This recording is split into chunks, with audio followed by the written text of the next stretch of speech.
What's up, everybody? Welcome back to this week's edition of the On Purpose podcast, where today I'm joined with Anthony Dyer, a former U.S. Air Force Special Missions aviator who spent more than a decade flying high-risk operations around the world. His crew earned the Air Force's Jolly Green Rescue Mission of the Year in 2018, but what really inspired me to bring Anthony on the show is the story that matters most now in his life is one he's telling about off the battlefield. He's the author of a book called Moonchild, a raw and honest memoir about war, trauma, addiction, and a long road to a recovery. And you know how we feel about having these real conversations and getting some of this stuff that lives in the shadows out into the light, not just for our veterans and our first responders, but for anybody that's wondering where life's going and how they got there. And I'm excited to bring Anthony on to help us bring that stuff out of the dark. He's a husband, a father, and he's rebuilding purpose in real time. And he's on here today to explain the journey behind the uniform and the healing that came after it. So, Anthony, my friend, welcome to the On Purpose podcast. Hey, thanks for having me, Jared. I appreciate it, bro. Dude, it's my honor to have you here. And I first off want to just say thank you, not only for what you did for our country, serving, right? And the stuff you did, special ops pilot, I can only imagine the craziness you got to see in the world and the stuff that we don't even really know what goes on, but we're thankful for it because it allows our country to be our country. But I also really want to applaud you for being willing to come out and share some stuff that other people may not talk about. And that's what goes on in our bodies and our minds after the battlefield. So thank you for having the courage to do that and share that so the rest of us can learn from it. Thank you. It was a real privilege and honor and flying fight beside the best men and women in the world. The aviation background, I was an aero gunner. They call it Special Missions Aviator now. And what that means is like the Air Force combined, like the aero gunner, the loadmaster, and the flight engineer career field, and then put it all, this one person doing all those tasks on a AC-130 gunship or a Payhawk helicopter in my case as well. Would you prefer the helicopter or the C-130? Man, I get asked this a lot, and I always try to be careful. But if I'm being honest, man, so if I'm being honest, like, there's nothing better for an enlisted guy flying around on a helicopter shooting the grip and rip, the minigun on some white phosphorus MVGs. But yeah, it was both awesome communities, man. The Spectre, the gunship, and the Jolly Greens and the rescue part of it. Well, I'll tell you, my only experience with the C-130 is we were training for Mogadishu. It was back when we were in Somalia in the early 90s. And part of the workup is they flew us from Montana down to Arkansas to train. And we sat in the back of that C-130 just laying in the nets because there's no seats or anything. We were in the cargo nets with the headphones. And yeah, every time I see them, I still remember that was a fun little flight.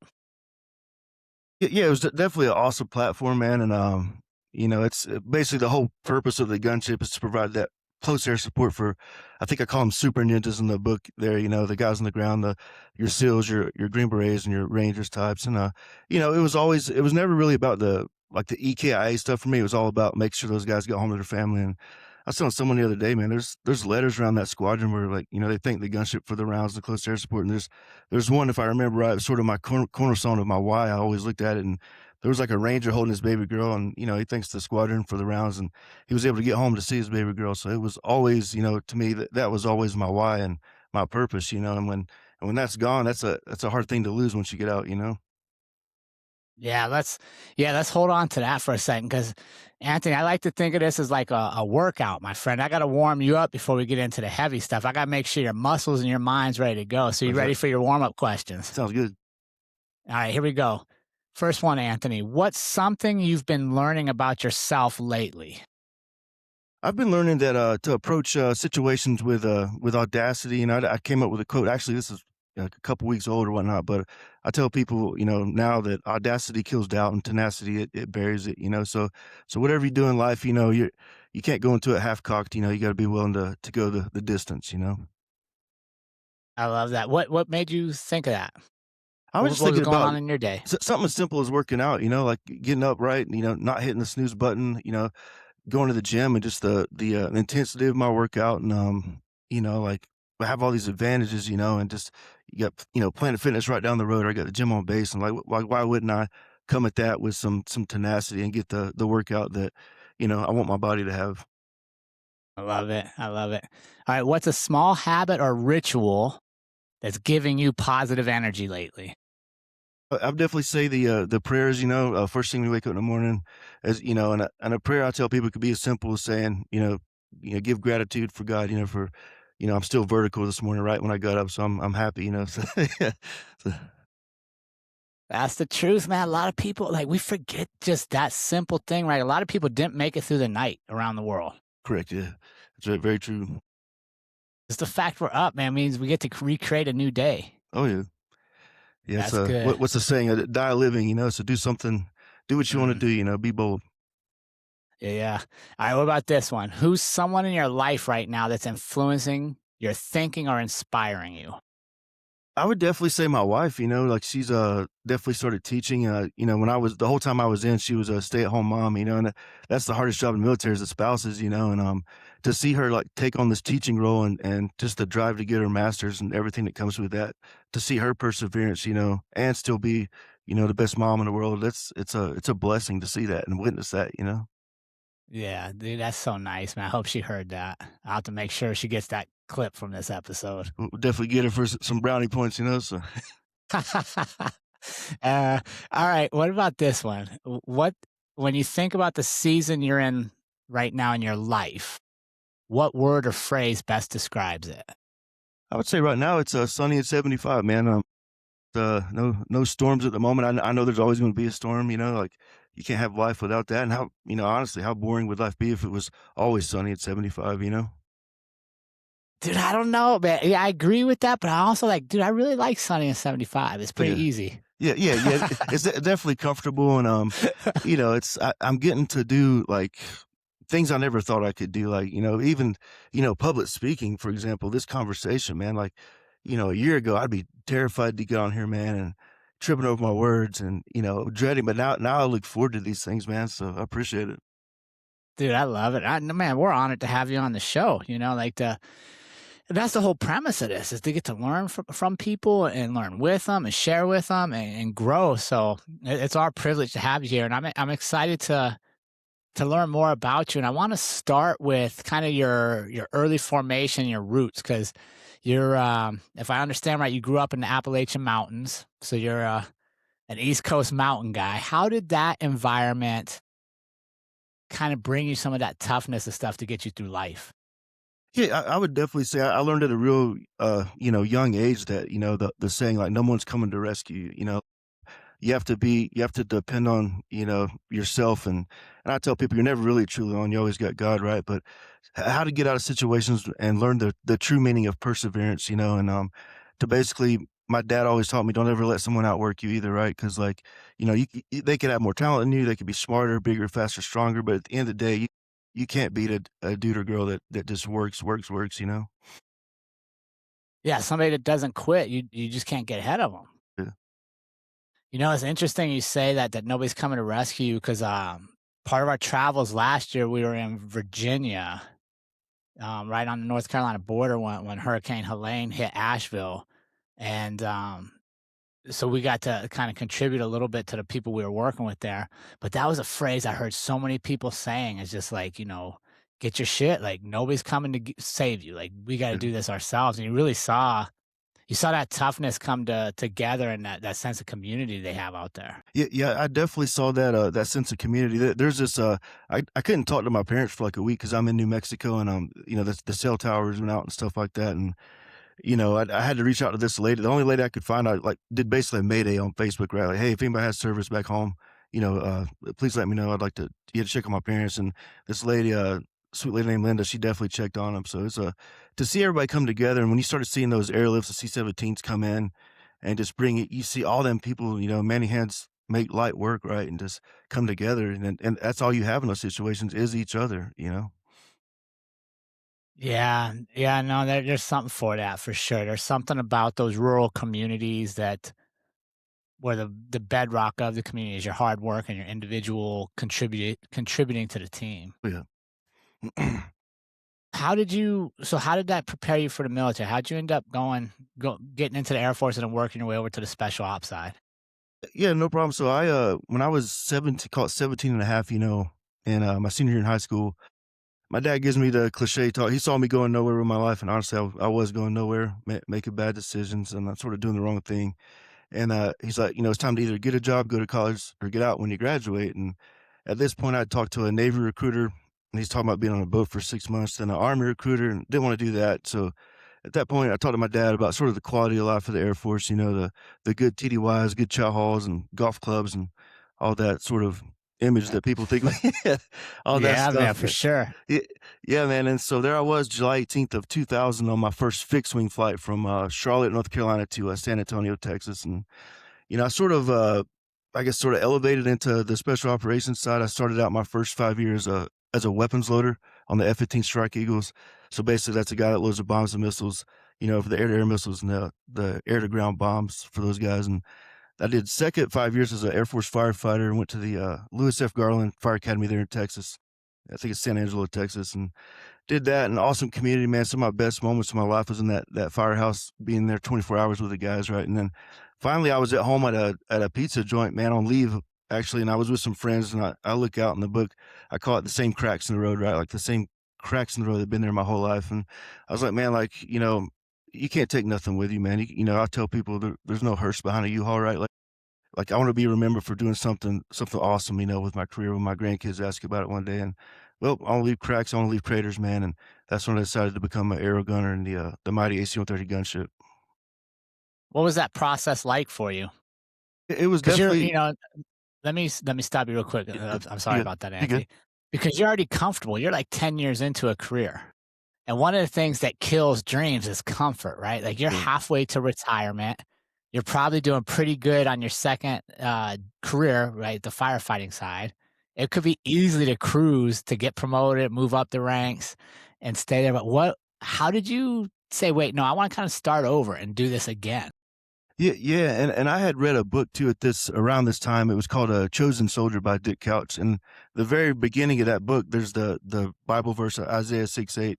The "Send Me" verse, right? Now, this is way before the movie Fury and all that made that verse sort of famous. But I was like, I have been sitting on the sidelines, and like I wanted to make the most to serve my country the highest capacity that I could, and I realized, like physically, like I'm trying to be a realist. I couldn't be an operator. Water's sort of a game changer in itself, but what I could do is provide that close air support and make sure those guys get home. And so that was my why, man, and that was my drive at that point, and the whole thing took about a year, from start to finish to get checked out. What was um what was it like knowing you made it there? What was it like when you got through all the training and you accepted that first mission, you realize like, man, this is the proverbial tip of the spear. Like we're the front lines of the front lines. Oh yeah, yeah, and it didn't really hit me till my first actual like shoot there in like northeastern Afghanistan, and we had been done weeks, maybe even a month at that point of just basically ISR type stuff, and uh, like basically doing nothing. The only rounds that we had shot on this night before this was the tweak rounds for the 105 millimeter. What that is like basically just like any weapon, you have to spend a few rounds to line your sights in. Well, same thing with the 105 howitzer. I think 7, 8 rounds. I was reloading the rack, and time's coming up, and it's very rare for a gunship to fly during the day. There's like waivers that have to happen and stuff like that. And so the pilot comes back to the gun deck. He's like, "Hey, there's a Green Beret team. They're pinned down, taking Dishka and RPG fire." He's like, "Who's with me?" And of course we all, in our own way, said, "Send me," right? And I just remember, man, we're flying over this operation, and the daytime's coming up. And I had my Monaco MVG on back then. We didn't have the two ones, but I was looking out the scanner window, and I just see two bright flashes, boom, boom. The RPGs go off, and went back and I got on the 40 mil Bofors, and I think we shot about 67 rounds, give or take. And what it was there was these three Taliban guys that had explosive packs on shooting our ground guys, our Green Berets. And I remember when the dust settled, like man, I had the honor and privilege to do more for my country in an hour and a half at that point than I'd done my whole life. So that's a awesome responsibility, man, and I loved it, and I always chased that feeling. Yeah, and we'll get into chasing that feeling later because I think that's one of the things that sometimes harms us in certain lines of work is we're always trying to replicate that feeling that we can't get unless we're there. But let me ask you this, Anthony. What's something that like a lot of our community is civilian, a lot of our community is serving their communities in different ways. What's something you wish they would know about that special ops aviation community and just what you guys were doing over there in general that maybe they don't get to see through media or mainstream channels? I would say definitely the fact that we're all just very normal men and women doing very uncommon things, right? Just the nature of the gunship mission. I mean, that is your job is to take human lives, right? But to understand that it was for something, it was for our brothers on the ground, right, and sisters, make sure they got home. It's just that the normal part of combat that we're all having to, as some way, face all this, and being able to turn that switch off is not often as easy as people think it would be.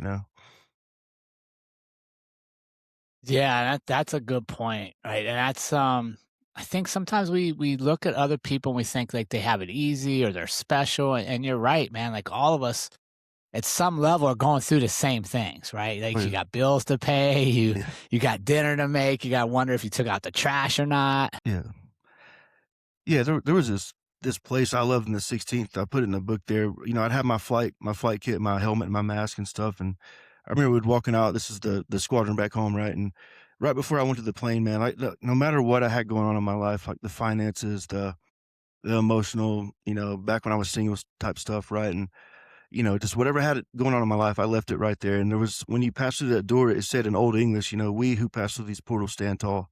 And to me, man, that was always more symbolic than like a Notre Dame hitting play like a champion tonight. That sign, like, that was that sign for me. And but yeah, it was just I call it an arena. You're in an arena at that point once you get in that aircraft.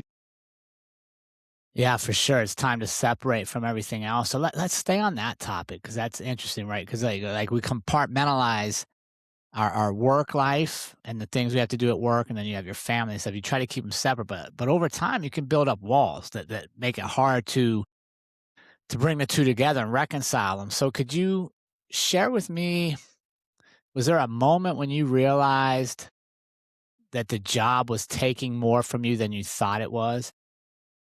I would definitely say, because sort of my situation, I did multiple gunship deployments, went to HH-60 Pavehawks, did a pretty nasty cast back, and then my last, call it 2.5 years, I went back to gunships because I wanted to do that before my sunset tour, right? And I remember at this point I'd had my kid, and I think I put her through, that was the fourth deployment at that for her. And just there was always this thing where guys would fear like getting home and like their kids wouldn't recognize them, right? That's a very real thing you worry about. And so yeah, I would say like it does take your time away from you.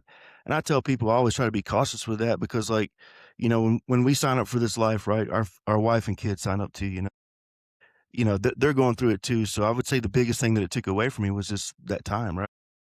But luckily I was never in a situation where my kid definitely recognized me. So Yeah, how do you so talk us through that, right? Because many of us will never be in that situation. So you're overseas and you're bonded with the men and women that are doing the fighting with you and serving with you, and you have doubts about your family. You're wondering what they're going through. How do you guys support each other over there? How was that? What was that like? you talk about like the guys I flew with and stuff like that. Yeah, for sure. Yeah, yeah, yeah. There's a lot of so there is downtime. A lot of pranks come with that downtime, man. And, yeah, man, you name it, we probably did it to each other. And back then, we lived in the bee huts, basically these plywood huts in Bagram. You'd have six or seven people in one hut. And man, that's just a lot of I have to say it, dick and fart jokes and pranks and the camaraderie part of it, right? But at the same time, you're holding each other accountable to get up, work out when you don't want to work out, and it's time to work and go on a mission. You make sure everybody's mind's right at that point. Yeah. Now, and those are some of the memories you take with you, right? Is Yeah, just the goofy times you have, and that's some of the stuff you miss, yeah, right? yeah. Is not necessarily doing the thing, but like all the time you had and getting to know each other. And I know for at least me, when I think back on my career, like some of the things I miss most are just the fun little things we did that had nothing to do with the actual job. They were just with each other. Yeah, and there's you know each other so well too, right? Like you know like when something's not right, like or someone's not their 100% self that day. Like and you those type of men and women will ask you, they won't be like, "Hey, like Anthony, how's it going?" They'll be like, "Hey, how you doing really, man? Like what's going on?" Because they know you so well and you know them, and I tell people, like, when it comes to friendship and stuff like that, right? We all have heard of iron sharpens iron, right? But I tell people, surround yourself, especially when you get out, with those same four quarters. Keep in touch with them. The 100 pennies mean nothing. Those seasonal friends, right? But the ones that count are those four quarters. Yeah, no, that's good. Let's talk about your book, Anthony Moonchild. And in that book, you talk about the battles that don't make it into the mission reports, right? The ones that are going on inside of us that nobody really knows about. What would you say was one of the first signs you knew that something in you was breaking or not where you wanted it to be? I would say, like, I did my last deployment on my 20th year mark, like, on the dot that day. Like, I sort of wanted to do that, and I was back on gunships at this point. And I remember we had been to Iraq, and, I don't even think we shot once in, like, 90 days. And it was so slow, and that whole purpose, I could see it degrading, right? And my identity was leaving me.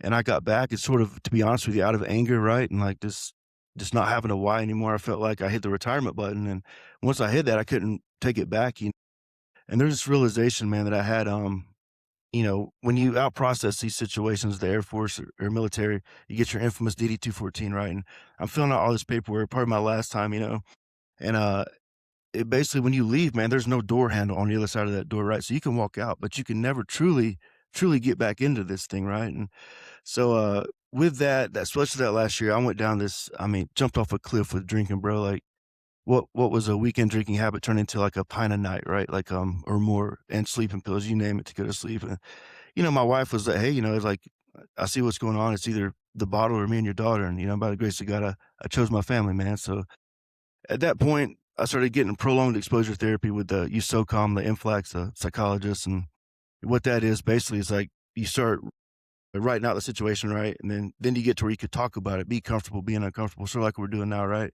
To where it's like, nothing at that point just to talk about it. But it was definitely a blessing, and I'm glad I got it. Yeah, let's talk, man. You brought up something that I've shared with other veterans and groups we talk with a lot, and that is you had a great imagery the way you said it, and that is that when you walk out, there's no door handle to come back, and I think that is, I mean, it's so hard to get over, right? To realize, like, as soon as I walk out, like, I'm not even allowed back in here. Like, this is never going to be the same again. What do you wish we could have done that would have maybe changed that experience for you that we could learn from and change for the next guy that's going to walk away tomorrow or in 10 years or 15 years to I make would that say, process smoother? yeah, I would say to realize, like, hey, this was a chapter in my life in the book, right? And that the new mission continues on, right? And that's finding those exciting moments in the calm. That's being the best dad I could be, best, you know, best husband I could be, best friend man, best wingman I could be to someone. That's the new mission now, right? And I sort of had to get over myself a little bit too with this, like, hey, this machine goes on, like there's going to be another aircraft takeoff tomorrow, right? And I'm not going to be on it. However, I'm gonna keep living my life, and just be happy with that. Yeah, that's so tough, right? Like, it's so, that's a tough challenge. And I'm like, I just don't know. Clearly, we can do something better for our veterans, right? Especially as we continue to fight these prolonged wars now or these conflicts. Like, since 2001, we've pretty much been fighting somewhere and somewhere around the world. So everybody's coming home, or most people are coming home combat vets. And that's a universal thing I hear is they leave and they're like, "Man, I wasn't prepared to walk back into this world. Like I wasn't quite ready." So I don't know what we could do better. Yeah, that's a very hard, like you said, 20 something year long question now, right? And it's really hard to answer because, like, to give someone their purpose and identity back is that's something that God can do, right? But it's sort of hard for us to do that for each other. Anything outside of, like, maybe getting us a somewhat related job, like I sort of walked into. But yeah, that's a hard question to answer, and I don't know the true full answer to that yet. But there's hopefully we just keep digging until we find it. What about this answer? What about this, Anthony? What if somebody out there is listening and they're gonna walk away in the next week, year, or month? What advice would you give them? Maybe your advice is what they need. What would you share with that person if they're about to walk out? I would say, like, wear your emotions on your shoulder, like they say. If you got something going on, communicate that to your same brothers and sisters you worked with, right? Um, I tell people there's an acronym sort of I use. It's called aviate, navigate, communicate. So first, make sure you're keeping control, right? You're steady flight, right? Navigate. It's good to know where you come from, but really, it's more important to know where you're going, right? Because you can't. If I look back, I'm lost, bro. And then communicate. If someone doesn't know, you know what's going on, then they can't help you. So I would say that. Dude, I love that, right? And it's, like, what I use an analogy a lot of is if we don't know where the hell we're going, it's like being on a road trip, you're just in your car, you're driving fast, you're burning gas, but you don't know where you're headed, and I think Yeah. that's so good. And I like what you said there, right? Because we can use the same strategies we enjoyed in the service that helped us align mission and purpose. We can apply them to our lives if we just see it, right? If we just take a minute and reflect on, like, wait, my mission's now me, it's my Yeah. family. Yeah, that's a very good point. What's the old saying? Know thyself, right? Like until you have that sort of man in the mirror discussion, like you don't really know yourself. You know what I mean? And you find out a lot about yourself through prayer and then through trials. Sort of what you were saying earlier, right? And like I was getting at too is like if I didn't have any scars or hiccups on the way, like who would want to read a book about that, right? Like there's something beautiful about perseverance, man. All right, let me talk to I love that, right? Because I share that all the time too. Is I call it turning a chapter in your life, right? Because yeah, if I told you, hey Anthony, I had this life and I did this really hard thing and I showed up and went perfect and I learned nothing, you'd be like, dude, that's boring as hell. But like, tell me when you fell down. So let me ask you this, Anthony: when did you, or how did you find the ability to give yourself grace to move past the bottle and the pills instead of holding on to it and being like, I'm mad at myself, like going, wait, I could be better. How did you find yourself How did you find that grace to allow yourself to flip the page and move on? So that man, I'm so glad you asked this. And I don't hardly ever talk about this, and I should talk about it more. But there was a point in this same year where I lost my left lung, a paralyzed hemodiaphragm, and I was feeling sorry for myself. I was mad at God, and I was asking God, why does He let bad things happen to good people? The age old question. And I talked to a pastor about it, and he's like, "Listen, Anthony," he's like, "life circumstances can make you bitter or better. The choice is yours." And I knew at that point that I'm not gonna choose bitter. I refuse to be mad and sad all the time and lick my wounds, right? Like, I wanna get better. Each and every day, that's a different task. Yeah, dude, but I love that, man, and I love when we have honest moments with ourselves, right? When we don't just go to the mirror and be like, "Oh, I got it all together today, like, I'm perfect," and we're like, "No, I'm flawed, I'm hurting, I'm struggling, and I can be better." What was that conversation like for yourself when you were like, "Okay, no more booze, no more pills, I'm gonna be better." What was that like? What'd you tell yourself? It was just facing that fact and admitting to myself, right? The first, was the first 12 step of recognizing I have a problem, right? With I was a raging alcoholic, right? Like facing that demon. That's the thing about demons in the night, man. They'll go away if you realize you turn around and face them, right? And I would be lying, Jared, if I didn't tell you there wasn't a spiritual side to this healing. I'd realized too. Yes, I went to see a psychologist, and I had great friends. All that's great, but I turned to everything, including the bottle and pills, like you said, except for God. And what He did for me in that moment, getting better, was really I realized at that point being in isolation with my thoughts, with my self accountability, and then He gave me elevation. So definitely that isolation before elevation is what I like to tell people. So talk to me about writing that book, right? Because was there a chapter or a moment that you wrote or you were that was just the hardest to put on paper where you're like, "Man, this is getting me." Yeah, I would definitely say that the Cassavac part, I think in aviating or in any job really, it's not what you do, it's what you don't do that haunts you. It was June 8th, 2018, and we were in East Africa, and I tell people we saw the best side of combat search and rescue because that's the whole mission that others may live, right? We saved 5 guys, but then 1 American, 1 Eagle, when he got back to the operating table, unfortunately passed away, and that was just everything that comes with that, the senses and then the realization, like, that someone gave their all, right? And I didn't know what sacrifice was to that day, like, one of the Air Force core values is service before self, and I'll be honest, I didn't know what that was till that day, and you realize, like, that's someone's brother, someone's son, someone's friend. So that's definitely it definitely sticks with you, I'll say that. Yeah, dude. Um, yeah, I'll never forget that, right? Like, I'll never forget when, I deployed to um, s 2 C-141s collided midair and crashed, and we got sent out for search and rescue, and just finding, it wasn't the bodies that got to me, man, but what I'll still never forget finding the wallet out in the field, and it was open, and you could just see the pictures of his family and stuff staring at you and being like, "Man, like, he's never gonna be there again." Yeah, and I think that's definitely the 5 cents part of it. I remember there was a point where, like, I was checking the aircraft for bullet holes, and, I go back to the front of the aircraft and I see the aircraft commander, the head pilot, right, and he didn't have to say anything. I just knew that through his face what had happened. And then I hear over the radio, like, one of the maintenance guys, like, I didn't know what this term meant, sort of a car wash was code for, like, there's blood and guts in the cab and stuff like that. They had to clean it up, um, to be sanitary and stuff like that, and I lost it when I heard that, bro, Like, that was very hard to put in that book.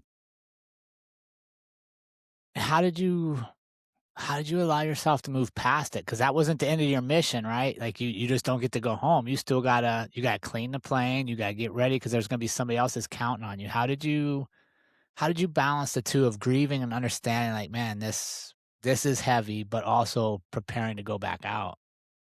Yeah, I would say I had to sort of turn into like a robot a little bit, man, and take the emotions out of this combat for now, and that's you can't always do that. It's always in the back of your mind, right? Especially after it happens. But like, I had to turn that switch off. Just the feeling that I had that day. And just to remember that. You know, now I know what the cost of freedom is. I got to witness that, and how does this not happen again? I want to be the guy to make sure this doesn't happen again. Yeah, and it's that switch that gets us in trouble, right? If we don't realize we're constantly flipping it on and building up these barriers to all the emotions we have so we can stay on the mission, which you have to do, right? You have Mhm. to do that in certain frames, but then other times you got to be able to get past that. And how has writing that book been impacting you moving past and Uh, moving forward? yeah, I would definitely say helping is healing. Like you see a lot of the text and the emails and the phone calls from people I used to work with, right? And they'll the same, loss of identity, the same dealing with traumatic events. It's all very common, and you realize like if some one person gets help from reading this book, right? That's a blessing, that's a win, and it's like I said, we're all very normal men and women. It's not if, it's when that this sort of thing happens, right? And that's how you face it, man. Is you pay it forward, and I tell people when you bleed it out on the page, you feel a lot better. What was that process like of writing for you? When did you decide to write the book, and what fears did you have to face in putting it together? Yeah, no problem. So it first sort of came to my head, I guess, when I was getting the therapy, the prolonged exposure, and part of that process was you're writing it out, right? And then, so I had at least the bad part, right? Like everything on paper, and then I had a memory, right? And then my psychiatrist was like, "You should tell the story like 100 times, bro." And I was like, "No, no, no," right? And when I got out, and I craved that bottle, like, man, like, I was like, I'm gonna write, man. I'm gonna write about all this. And if one person sees this and gets help, if you have one cell, right, you have to think that that person may have maybe, just maybe, took something good away from your book and decided to get better. And yeah, and then and it was about a pen to paper to book in hand, like 7 months, and to be honest with you, it is a very short read, it's like 2 hours, and once I had at least what I thought was enough for a book, man, I reached out on LinkedIn to a war journalist named, Holly McKay, and I sort of talked to her on the phone after that and told her sort of my idea of the way I wanted to go with the book, and she's like, "Yeah, I'll do it," and, basically there was a Word document back and forth, right? "Hey, what do you really mean by this?" And, "What is this talking about?" Because you know how military and jargon and acronyms, it's I had to find a way to get that out there in plain text, right? And she definitely Yeah. did a good job of pulling the hard parts and the loud parts out loud for me, and then she recommended a publisher, Robbie Grayson, who did the hardware of the book, and I'm glad I did, man. It was a awesome process, and it's all worth the emails and texts you get from that. What'd you learn about yourself in that process, Anthony? I learned that I could be vulnerable. I learned that it's okay to be vulnerable. I think that it's when you keep stuff like that down, right? Those demons, like they're going to grow like a cancer, bro. Like until you till you give them air and you bring them to light, they're then they'll die. Yeah. What would you so now you got a you got a daughter. What do you hope she understands about your story someday? I would say that that I persevered, that I didn't quit. I didn't give up on life, and I decided to be the best man I could be for her mom and her. To make sure that she wanted to live a life, boldly, with audacity and tenacity, and that, it's all part of the experience. So now, so you're working through this, you got your book out, you're impacting people. So what does peace look like for you now, Anthony? What does peace feel like to you? I just honestly, I love the 9 to 5 part of it. As boring as that sounds, like I love being able to go into work to do a simulator, and I still get to see some of the same men and women I used to fly with, and it's awesome when that happens. And then go home at the end of the day, right, and the sun's still up, and seeing my hugging my daughter and my wife. It's sort of hard to put in words, but it is those exciting moments in the calm that keeps you going. Yeah, and I think what I love hearing about that, Anthony, is you got an appreciation for the routine, Oh yeah. right? Those moments that are easy to skip past because we got something else to do or somewhere else to be, they mean more. Oh yeah. Yeah, I think the most valuable thing in the world, and sort of what you asked earlier, is time, right? That's the biggest thing you could give someone. And what's awesome about now is I can be present, right? I could be in my daughter's life, and that is, like I said, my biggest mission now, and not really only mission. But Yeah. And I love that you're using your voice to bring awareness and honest conversations around mental health for our military and veteran communities. What made you step into that role, and when did you realize, like, I want to say almost you had a responsibility to use your voice to help others? When did you realize that? I did real honestly at one point started counting all the men that I knew that unfortunately took their lives, man. And I can either sit on the sidelines again, or I can get in a fight for this, and make a difference. And there has been 3 a.m. phone calls, where you talk someone off a ledge, and those conversations have to happen. That's how you prevent it. And I would say the biggest realization is like it's so common. Like, this is so common, like, between first responders and military, right? And it's not often if, it's when. And I tell people, man, like, one of my favorite quotes is, like, I heard the other day is like, "God will put you back together in front of those who broke you." And I like to say, God will put you back together in front of what broke you. Whatever demon, whatever vice, whatever trauma that is, he's got it. So what you said something interesting there. These conversations need to happen. So what do you think? What are those conversations we're still missing, right? Because you're absolutely right. When more veterans and and law enforcement specifically, more cops kill themselves than are killed by any bad guys on the street around the country. Yet all of our training is towards external threats, and the biggest one's still internal. So, what conversations do you think we're not having? Say just there's still a little bit of stigma there. It has gotten better, don't get me wrong, as far as seeking mental health in these type of professions, right? Like I don't know if you guys have like a do not arm order you can get from your superiors, or something like that, right? But like for a ground guy in the military, it'd be like they can't carry a weapon, or and as a flyer, as an aviator, we call it DNIF, duties not to include flying, and no one wants to hear that from their commander or whoever says that, right? But at the same time, man, if the conversation needs to be had is like, if you're not healthy, then you're more dangerous that way, than people's lives. You have to be able to trust each other with your best friend's life, right? And if you can't mentally or spiritually do that at the moment, then you're a threat yourself at that point. So definitely the hard conversation to have. What about this? Let me throw this out at you, Anthony, because I agree with what you're saying. And yeah, I think we're getting better. I don't think we're anywhere near where we need to be in any of these fields. But what about this, right? You tell me I'm allowed to go talk to somebody. I'm allowed to not be good today. And then I get a do not arm letter, or in law enforcement, civilian law enforcement, called not fit for duty.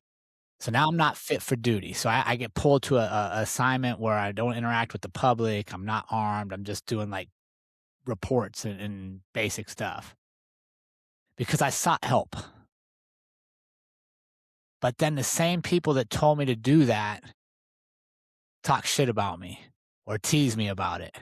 And when I come back I carry this stigma of, oh, he wasn't good last week, so we got to keep an eye on, right? I mean, I think that's sometimes we're our own barriers to people getting help because we don't allow them to get help and then have a clean slate when they come back. We don't give them the grace to like to acknowledge the courage it took to get the help.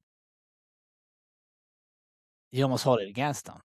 Yeah, and I think, there's different types of leaders, right? And all this is really leadership and management type, problems at this point. And like, I think that what I look for in a leader, right, is empathy, and I tell people empathy is the cornerstone of respect and trust, and maybe with empathy, right, like you wouldn't tell that guy that, okay, he went to seek help. He's human. He's normal, right? Like, yeah, for those people in those spots, whoever that may be, to realize that it's not if, it's when this has to happen sometimes. And it's all part of it, some downtime, but like you, I would hate to tell someone they couldn't do their job. Like, like I would hate to face that or get told that, and when it happens, it is, embarrassing and, you wonder what people say and stuff like that. But it definitely, whoever holds that, that crown needs to realize that and maybe not go for the jugular right off the bat and just take someone's weapon away, right?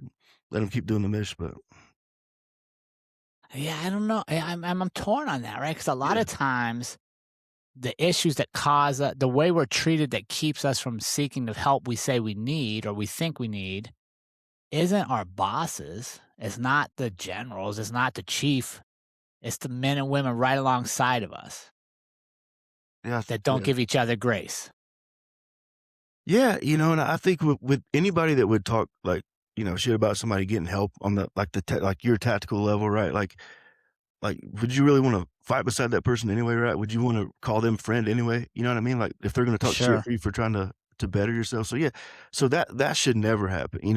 Like somebody you call your brother, they should never do that. And if they're doing that, then how you fix that, I don't know, to be honest with you, but Well, I think you're right, man. I think you got to look at the circle of influence you have, right? And like, man, you're supposed to be my friend. Like, we're supposed to be willing to die for each other. yeah, And you can't give me grace here, and I can't give you grace. I think it starts with kind of like you were talking about. It starts with looking in a mirror at ourselves. Are we modeling the behavior we want?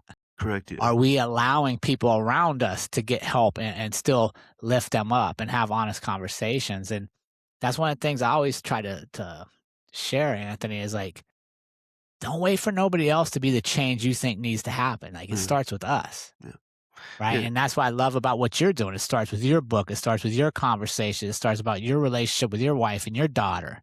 Nobody's gonna fix that but you. Just like your dad said in that's back in the coming to rescue, mountains, yeah, right? Nobody's coming to fix that. yeah.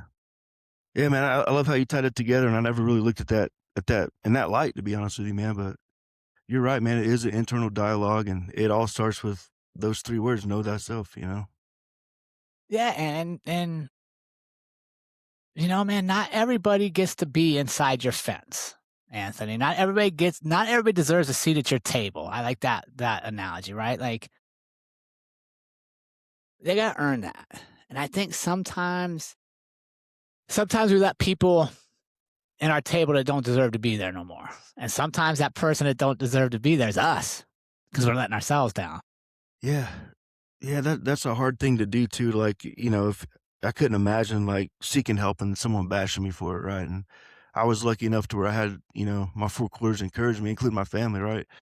But, yeah, I don't know how you keep like, you wouldn't know someone's gonna say something like that until they say it, right? Or maybe your friend told you they said it, but when that happens, you gotta cut that fat, right? You gotta cut that cancer out of your life, man. I think it starts, well, hopefully some of it starts with us having conversations like this and people listening go, wait, you know what? Am I treating somebody like that? Let me check that. Let me be honest with myself. Am I treating somebody poorly? Or am I allowing people to treat me poorly? And how do I fix that? But I think that the first step is just what you're doing, my friend, and that is sharing the story, getting it out there, and letting people know that they're not alone. That like everybody's going through something. Yeah. Yeah, I definitely think it's like I said, it's not if, it's when where, that conversation is gonna happen with yourself. Um, and there is the 22 a day we always talk about, right? And even 1 a day is too much, and I hope one day as a nation, at least, like, we get our veterans and first responders the help they need with no, reprisal or whatever the word is for that. You know what I mean? 100%. Like when When I watch what we spend on things around the world, and our veterans still have to go through a ridiculous process to get help, it just blows my mind what we're doing. But let me ask you this, Anthony: as you think about the next chapter in your life, what's moving you forward? What's like that magnetic pull that's guiding you? Like, man, I'm heading to this spot. Yeah, to be honest with you, this podcast thing is sort of addictive, man. And I know I mentioned earlier, like I you know, I sort of I made myself do this, right? Like I made myself get out in the open. And it started with a book, then talking on air, right? And I don't know, I just love sharing a common message with people that I know that are struggling with the same thing. And I think God gives us all, every collision happens for a reason, right? It's not a coincidence. And I think God makes these sort of things happen to spread some light in the world, be the light in someone's day. Yeah. So you think about podcasting or what? It's crossed my mind, man, but I definitely want to. What I really love to do is try the book to film thing, and I'm doing this other thing called Operation Song, where like they pair you with a country music artist, and you write a song. And the guy I reached out to, it's probably the second time I've ever talked about this man. His name's Matt Stillwell, but he's a country music singer. And ironically, his mom was my third grade teacher. And so he agreed to What? do it, and yeah, he let me hear a taste of the song the other day, and I loved it, man. He's a talented dude, and you sort of see these words that everything my favorite word's perseverance, and I talk about it in the book there, and you see that come out in music, man. That's an awesome feeling, man. Dude, good for you. So you're writing some country songs, Anthony. You didn't even have that in your bio, dude. Songwriter. I But love it. yeah, this is very pretty fresh, I, and trust me, he read the book and he's putting the words in the song, and I don't have a musical bone in my body, man, but yeah, awesome experience so far. Dude, I love it, man. Good for you for like doing things, man. And Thanks, yeah, brother. man, I appreciate your time and getting to share the stories with you and learn from you. Where can our audience follow you? Where can they get a book? Yeah. Yeah, so my, Instagram page is, all lowercase Marco_Brolo 21, and then as far as books, if you look up Moonchild: The Roots and Wings of a U.S. Air Force Combat Special Missions Aviator, it's on Amazon, Barnes& and Noble, as well as Trademarker Media. Nice. And sales are going good for you? Yeah, it's, pretty good, a lot better than, to be honest with you, I was expecting at first, yeah, so I'm gonna keep digging, man, keep getting it out there. I love it. As I get ready to wrap up with you today, Anthony, when you look at the man you are today, what are you most proud of? I would say that, I'm gonna tell this story with my first flight on the AC-130 gunship, right, if I can. So my first flight, man, it went so bad to where the instructor said something to the effect of, like, "You're the reason I have to breach seatbelts on airliners." And, it went that bad, right? So towards the end of this flight, man, he asked me, he's like, he saw me licking my wounds, feeling sorry for myself, right? And he's like, "What's the most important word in the dictionary?" And I was like, "I don't know. I don't even know where I'm at right now." And he said, "Perseverance." And he's like, "I want you to think about what that word means to you, show up next flight ready to fight." And after he told me that, man, that's the ignition I needed. And I would say, I'm proud of the fact that I just didn't lay down, that I didn't take my own life, that I didn't keep drinking, that I decided to choose better over bitter.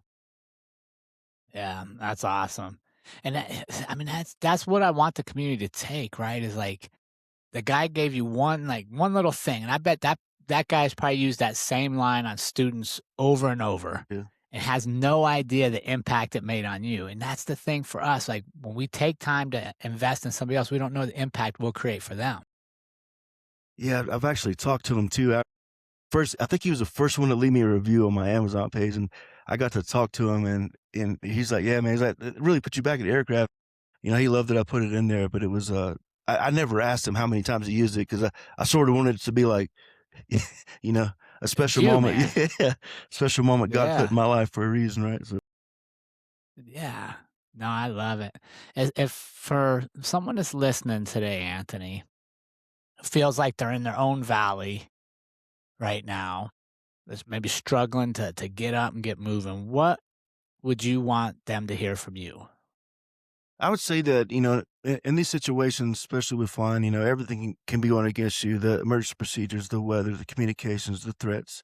In those moments, man, you don't get to fall, man, you get to rise, man. And that's sort of why I chose the moon. On the darkest nights, that's when it burns the brightest. And Henry Ford once said that no matter what you're going through, right, through trials, everything, troubles, that an aircraft takes off against the wind, not with it. I love it. Anthony, thanks so much for joining us today. It's been an honor to share your story and to learn about you, man. I'm excited to bring this story to light in our community and appreciate what you're doing. And thank you for having the courage to use your voice to impact others. Thank you, Jared. It's a real privilege and honor to be here. Like I said, man, I wouldn't miss this for the world. Thank you.